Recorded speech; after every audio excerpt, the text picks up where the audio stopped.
So নমস্কার বন্ধুরা, welcome to new blog video. So আজকে যাব হচ্ছে ধর্মতলা থেকে এই মিলেনিয়াম পার্কে।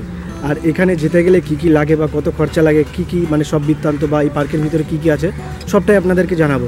তো আমার এই ভিডিওর সাথে থাকুন আর সম্পূর্ণ ভিডিওটা দেখতে থাকুন। তো চলুন।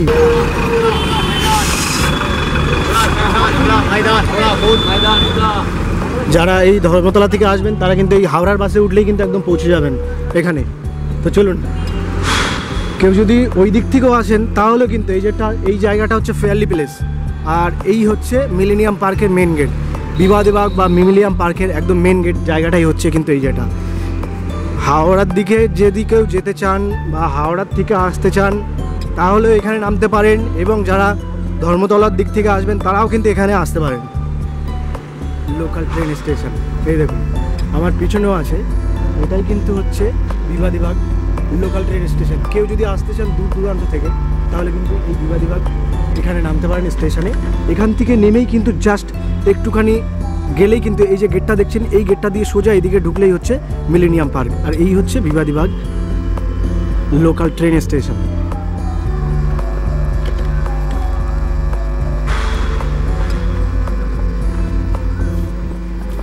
এই দিকে হচ্ছে মিলেনিয়াম পার্কের মেন গেট।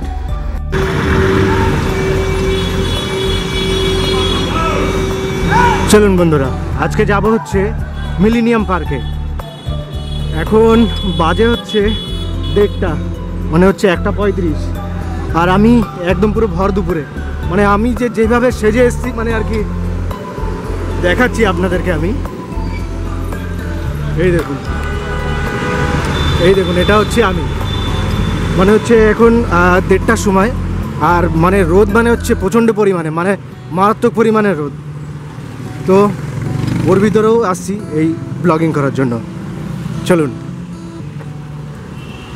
এই দেখুন এটা হচ্ছে মিলেনিয়াম পার্ক, মানে এখান থেকে ঢুকতে হবে আমাকে ওই ভিতরের দিকে। তো চলুন ঢুকি আর আপনাদেরকে দেখাই।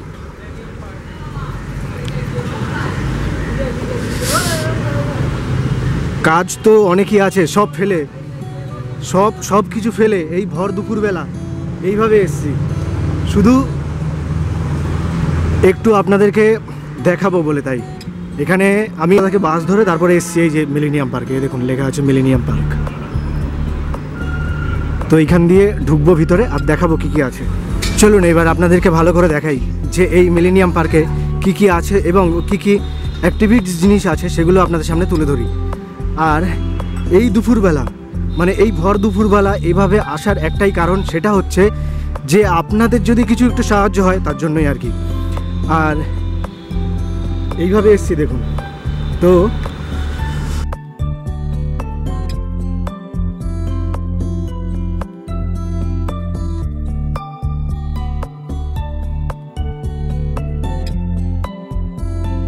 এই দেখুন এদিকটা, এখানে একটা ছোট একটা অ্যাক্টিভিটিস করার জিনিস আছে। এই দেখুন,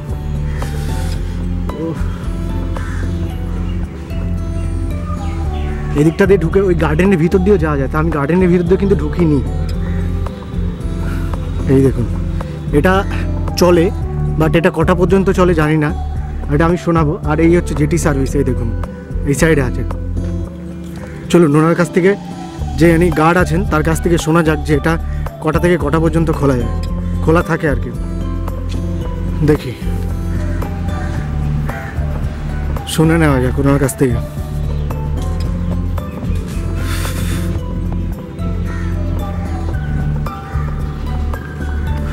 সন্ধেবেলা খোলা থাকবে না এটা তো একদমই শিওর।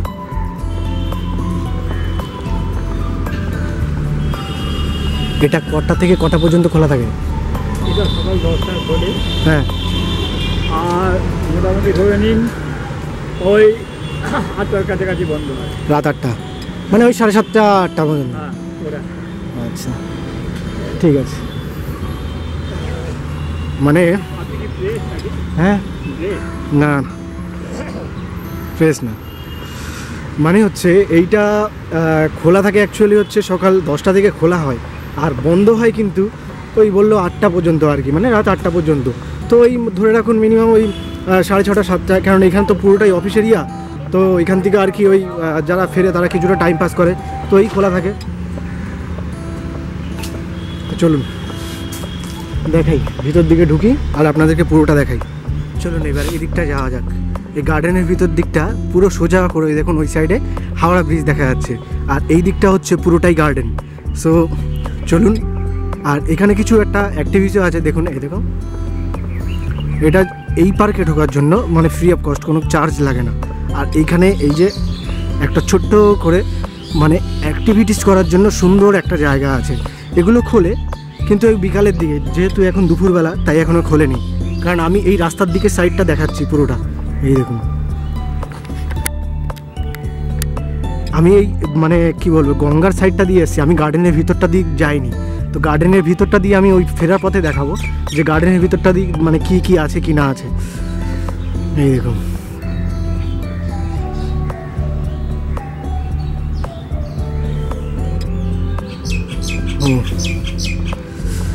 রোদ্দুর কিন্তু অসাধারণ।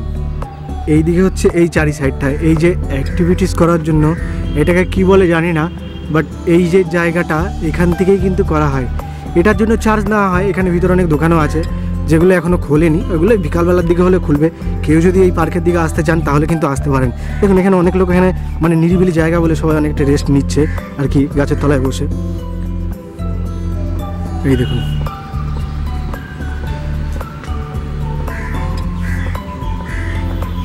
একদম শান্ত জায়গা, শান্ত।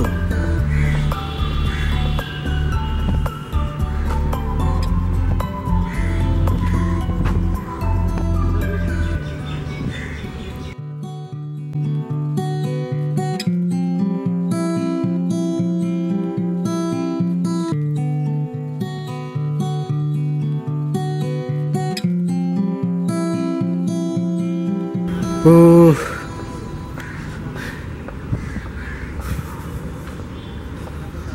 চলুন পুরোটা ঘুরে আপনাদেরকে দেখাই। হাওড়া ব্রিজটা কিন্তু ওই যে দেখা যাচ্ছে হালকা হালকা, এটা কিন্তু হাওড়া ব্রিজ, এই যে। আর এই দিকটা পুরোটাই গঙ্গা।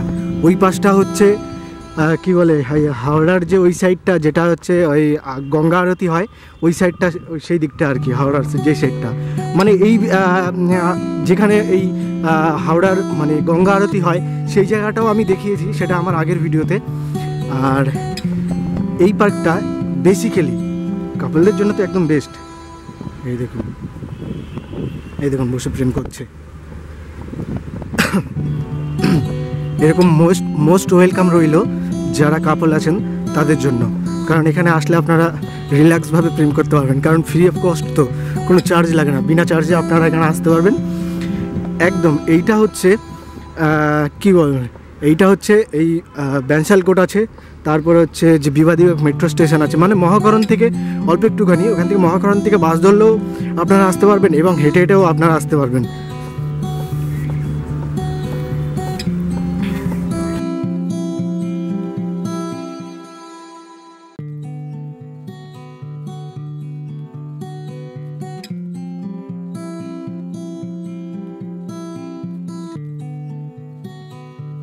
রানী রাসমণির সেই কি বলে মানে কিছু স্মৃতি রানী রাসমণির, এই যে এটা হচ্ছে রানী রাসমণির কিছু এক মূর্তি আর কি। এই দেখুন, ও আমার ক্যামেরাটা পুরো গরম হয়ে যাচ্ছে, ক্যামেরাটা একদম পুরো শেষ। এই দেখুন এখানে কিছু একটু জায়গা আছে, এখানে বসে বিকালবেলা আড্ডা ফাড্ডা দিতে পারবেন, সুন্দর একটা জায়গা।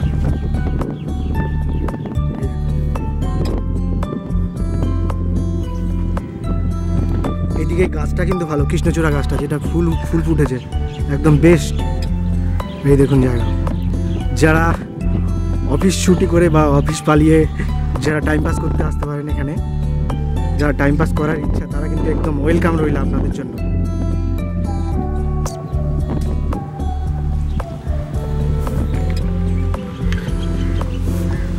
দেখুন এইটা দিয়ে কিন্তু সে জেটি মানে যেটা ফেরি সার্ভিস সেটা কিন্তু খোলা ছিল, এটা কিন্তু এখন বন্ধ হয়ে আছে। যে এটা কিন্তু বন্ধ হয়ে গেছে। কেউ যদি এপার থেকে মানে এই মিলেনিয়াম পার্ক থেকে যদি আবার সেই মানে হাওড়ার ওই জায়গায় যেতে চান, তার জন্য কিন্তু এই যে ফেরি সার্ভিসের জন্য কিন্তু এই যে রাস্তা, এটা দিয়ে ঢুকলেই কিন্তু ফেরি।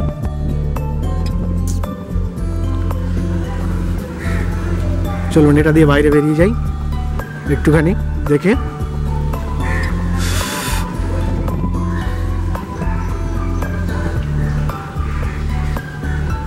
এই দেখুন, যারা ওই দিক থেকে আসবেন তারা কি বলে ধর্মতলা থেকে বাস পেয়ে যাবেন। আর এমনি যারা মানে দমদম বিধাননগর এই দিক থেকে আসবেন তাদের জন্য বলছি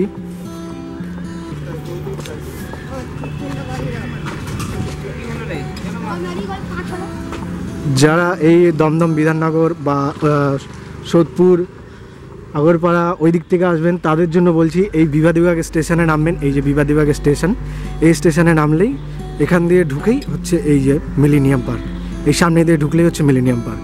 চলুন একটু গঙ্গার কাছ থেকে ঘুরে আসি। এত দূর যখন আসলাম তখন একটু গঙ্গার কাছে যাব না। আর হচ্ছে এই মিলেনিয়াম পার্কের আগেই ছিল কিন্তু টিকিট কাউন্টার ছিল, এই দেখুন এখন কিন্তু টিকিট কাউন্টার বন্ধ হয়ে গেছে। এই দেখুন, কারণ হচ্ছে এটাতে কোনো চার্জ লাগে না, একদমই পুরো ফাঁকা বাট নিরিবিলি পরিবেশ একটা, এর জন্যই দেখুন। চলুন ওনাদের কাছে শোনা যাক এই যে মানে টিকিট কাউন্টারটা বা গেটটা আছে এটা কিসের জন্য লাগে, সেটা ওপারে যাওয়ার জন্য, মানে এই যে গেটটা দেওয়া আছে ওই পাশ দিয়ে ভিতরে কোনো পার্ক আছে কিনা সুন্দর সেটা জানার জন্য। চলুন ভালো করে জানি আর ওনাদের কাছ থেকে ভালো করে শুনি।